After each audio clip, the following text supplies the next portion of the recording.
Right, so this has been sent in. One of 3 I've got actually at the moment in. Blah blah blah. Chips master. Yeah, it sounds like bridge rectifier to me.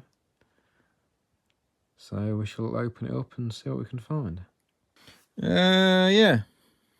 That looks healthy. Yeah, it's definitely a short somewhere then. Yeah, fuse is definitely blown.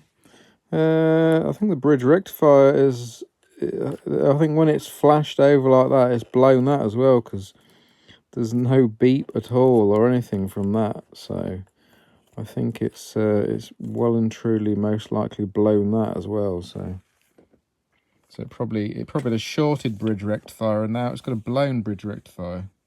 So replace the bridge rectifier on it. And soldered a tiny thin fuse wire across there for the time being, and it just blows the fuse still. So I might get a thermal camera out on it and see exactly what's been done. Problem is when they've soldered the bloody thing on there, so I think that has forced something to die a spectacular death, but so I can't see anything. But something is definitely short, so to see what we can find. I've seen this shorted before, and I've seen that shorted before as well, so that diode's alright. Highly doubt anything on that would cause it to die, because that's the DC side. Looking at it under thermals, and so I can't see anything heating up, so it's a bit weird. Pals, this was a pain in the arse to do. So, as you can see, it's now alive. It's not fixed yet though. Basically, it took me a while to try and work out what the hell was causing it not to come on. I still don't know which one it is, but it's one of these 2 components that sits here. Basically, it was a case of take stuff off the board until it worked. So I took the bridge rectifier off.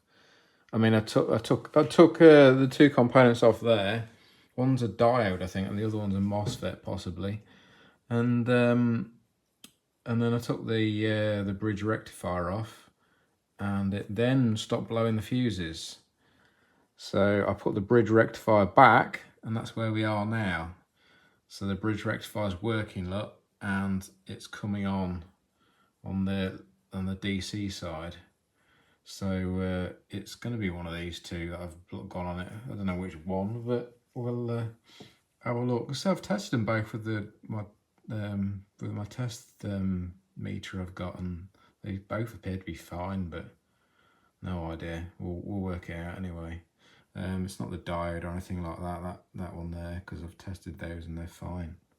Yeah, so I've changed that diode, put it all back together. Seems to be all working now, so leave it on test for a bit and then put it back together.